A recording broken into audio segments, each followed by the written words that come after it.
Hi, everybody. Let's use Notebook LM to generate a podcast review of my novel, Lessons Learned Through Forgery. Actually, I've never completed this novel, but I'm getting back into it. I have a first draft, second draft, third draft. I've lost count. I need to finish the damn thing. I started in 2005, not long after I moved to Buenos Aires, where I lived for 8 years and where I might live again. Buenos Aires became my adopted hometown. I've written over 270 pages. This draft has just over 80,000 words. It needs expanding. It needs finishing touches. I've put that off so long.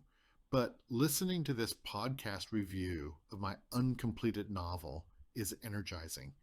I need to stress that I've written every word of this novel by hand and typed every word. Writing fiction is a sheer pleasure. As much as I value artificial intelligence, I have not and will not use AI to write a single sentence of this novel. I will use AI as a tool to help me think about the novel. I have used AI as a reader of the novel to help me think through the story. I have a video on that on my channel. A brief overview of the novel before listening to the podcast. The novel follows the interconnected lives of several characters in Buenos Aires. The narrative focuses on the art world, specifically the forgery of paintings, and explores themes of desire, deception, and the pursuit of beauty. Daniel, a talented artist, becomes entangled with Mirtha, a ruthless art dealer, and Federico, an enigmatic teacher, both of whom manipulate people for their own gain. Andrea, an art conservator at a local museum, is caught in the middle of their schemes and struggles with her own moral compass as she witnesses the consequences of their actions. The story unfolds as these characters navigate the complexities of love, betrayal, and the pursuit of personal ambition in the captivating and chaotic setting of Buenos Aires. The word art. In that last paragraph, I used the word art 3 times. In the novel, I never used the word art.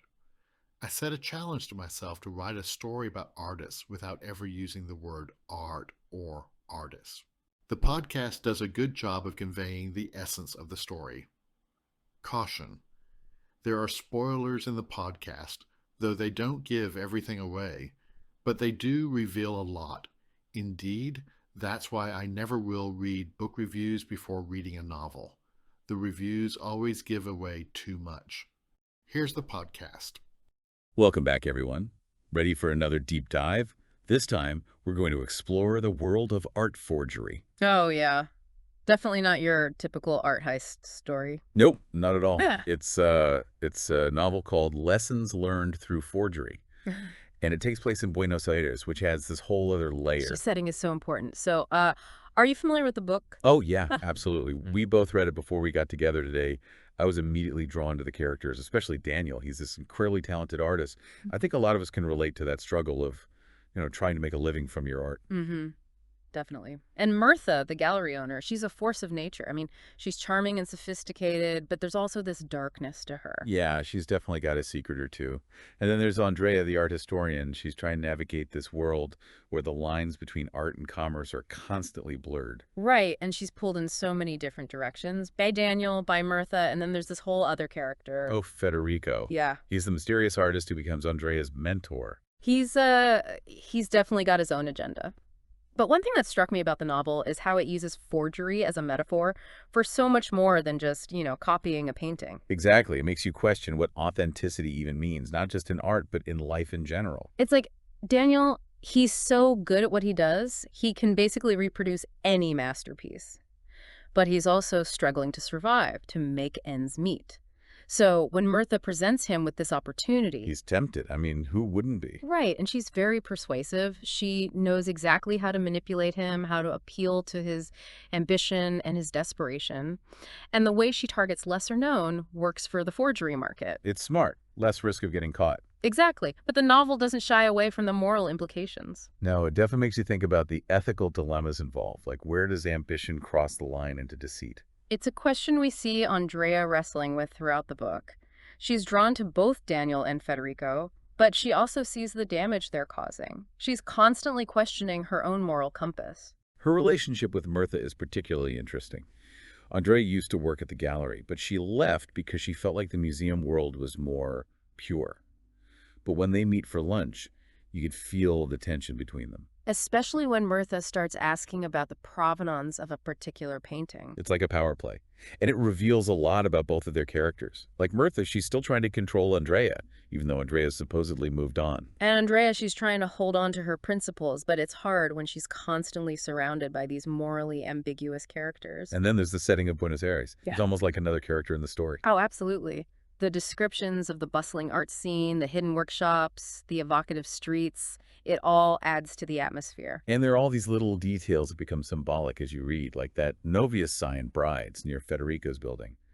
At first it seems random, but as you get to know his character, His past relationships, his almost predatory nature. it takes on this whole other meaning. It's like a symbol of the fleeting, almost transactional nature of love and desire in this world. The way the novel is structured also adds to the suspense. We keep getting these glimpses into the characters' past, their motivations, like Daniel's experiment living on the streets or Andrea's childhood memories in the botanical garden. Right. It's like breadcrumbs leading you deeper into their psyches, making you question everything you thought you knew about them. And I think that's what keeps you hooked. You're trying to piece together these lessons learned alongside the characters. But the novel doesn't give you easy answers. It throws you curveballs and leaves you grappling with those questions long after you finish reading. It makes you think about the choices we make and the consequences that follow, and how sometimes the most important lessons are the ones we learn through our mistakes. It's like the novel throws this huge curveball, right? I mean, up until this point, the stakes are high, but Mirtha's death, it just changes everything. Oh, yeah. Like you think you know where the story's going, and then bam, it just takes this dark turn. And for Daniel, Right. who's already kind of teetering on the edge, It pushes him over. He goes into this complete downward spiral. he's drowning in guilt, isn't he? Not just for the forgeries, but for everything. The choices he's made, the people he's hurt. And then he does something really surprising. He confesses to his sister that he killed Mirtha. Even though we know he didn't. It's like, why would he do that? It's such a fascinating psychological moment. He's carrying so much guilt, so much self-loathing.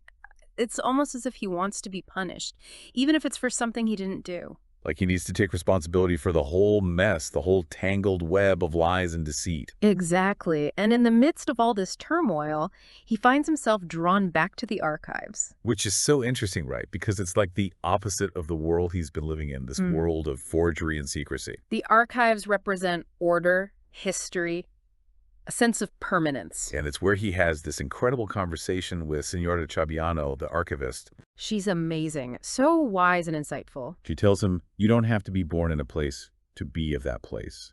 Which, I mean, that just hit me hard. It's such a profound statement. It's like she's challenging his whole idea of belonging, of identity. And it's a theme that runs throughout the novel, this idea of where we belong, who we are. Right. And for Daniel, who's been so lost and adrift, it's like a light bulb moment. He starts to see the value in the ordinary, in the lives of people who might not have fame or fortune, but who have stories worth telling. It ties back to the novel's title, Lessons Learned Through Forgery, because it's not just about art, it's about life, about finding meaning in the unexpected. It's about those everyday moments, those small connections that make us human. And that leads him to uncover the truth about the Minkowski painting, the one that Andrea steals. Oh yeah, I was wondering when we were going to get to that. It's all connected. Daniel stumbles upon the story of Maurice Minkowski, this Jewish artist who escaped the pogroms in Europe and found refuge in Buenos Aires. But his story has been largely forgotten, his work overshadowed. It's like a microcosm of the themes we've been talking about: authenticity, forgotten history, the way value is assigned. Exactly. And Daniel feels this incredible connection to Minkowski, almost like a responsibility to honor his legacy, to bring his story to light. He wants to make things right, to use his talent for something good. And he realizes that art can be a powerful tool for remembrance, for keeping those lost stories alive. It's not just about creating beautiful objects, it's about connecting with something bigger than yourself. So he decides to recreate the Minkowski painting, not as a forgery this time, but as a tribute. It's a powerful moment. He talks to Noodlebaum, a Holocaust survivor, and he says, "Forgetting is a form of death. Remembering is a form of life." That idea really hits home for Daniel. It gives him a purpose. And he makes this incredibly bold decision. He incorporates the recreated Minkowski into a mural he's creating on the wall of the museum. Talk about a statement. It's a challenge to the museum's authority, a way for him to reclaim his artistic identity, to move beyond the shadows of forgery. The scene where he's painting the mural is just so vivid. You can practically feel the energy, the passion he's pouring into it. He's not just painting a picture, he's telling a story. He's making a statement about art, about history, about the power of memory. And it all culminates in this incredibly intense moment. Daniel, Andrea, Ramiro, they're all at the museum for the unveiling of the mural. It's a reckoning, a confrontation with the past. And for Andrea, it's a moment of profound realization. She's been through so much, she's questioned everything. And seeing the mural, especially the recreated Minkowski, it's like it gives her a sense of peace, a sense of closure. She even refers to it as the Minkowski, or what it was. Right, like she's finally letting go of those rigid definitions of authenticity. Embracing more fluid understanding of art and its meaning. And then Daniel adds this final touch to the mural, an image of a couple arriving at Constitution Station, their lives stripped bare. It's such a powerful image. Yeah. So full of emotion. It represents all those countless individuals who have shaped the city, but whose stories are often overlooked. It's a tribute to the ordinary, to the everyday heroes. The ending of the novel is open-ended, isn't it? It is. It leaves you wondering what happens next for these characters, how their choices will continue to shape their lives. But it's clear that they've all been deeply transformed by their experiences. They've faced their demons, grappled with the consequences of their actions, and come out the other side with a deeper understanding of themselves and the world around them. Those final lines of the novel are so powerful. Mistaking as worthless the dull, everyday swirl surrounding us, we forget our prime roles as reluctant witnesses ceaselessly tracing the void after the story vanishes. It's a reminder to pay attention, to value the stories around us. And to recognize our own role in preserving them. It's like the author wanted to show us all these different facets of the art world, the creative side, the business side, the historical and ethical side. They all come together in this story. Yeah, and they clash. I mean, it's not exactly a harmonious picture. Not at all. But it feels real, doesn't it? Like you can see how these different forces are constantly at play. Right, and then you have a character like Federico, who's almost like a puppet master, pulling strings in the background. He's so hard to pin down. Like 1 minute he's this brilliant artist and mentor, and the next He's taking advantage of people, manipulating them to get what he wants. Exactly. And it makes you think about the dark side of mentorship, especially in a field like art where it's so subjective, so much about personal connections. It's like a cautionary tale about the potential for abuse of power. And the way the novel handles his downfall, it's so well done. It's not this big dramatic showdown. It's more like, The slow unraveling. yeah, like he's finally caught in his own web of lies. And that scene where Dos Santos, the enforcer for the Brazilian syndicate, confronts him in his apartment. Oh, man. That was chilling. It's like the whole atmosphere changes. You suddenly realize the danger that lurks beneath the surface of this world. It's a reminder that actions have consequences. And sometimes those consequences can be brutal. But amidst all that darkness, there's this glimmer of hope in Daniel's journey. He's made some terrible mistakes, but you can see that he genuinely wants to redeem himself. Yeah, he's not just trying to escape punishment, he's actually trying to make amends. And his decision to recreate the Minkowski painting, to incorporate it into his mural, it's such a powerful statement. It's not just about honoring a forgotten artist, it's about Confronting the wrongs he's committed. Exactly. And it's about reclaiming his art, using it for something good, something meaningful.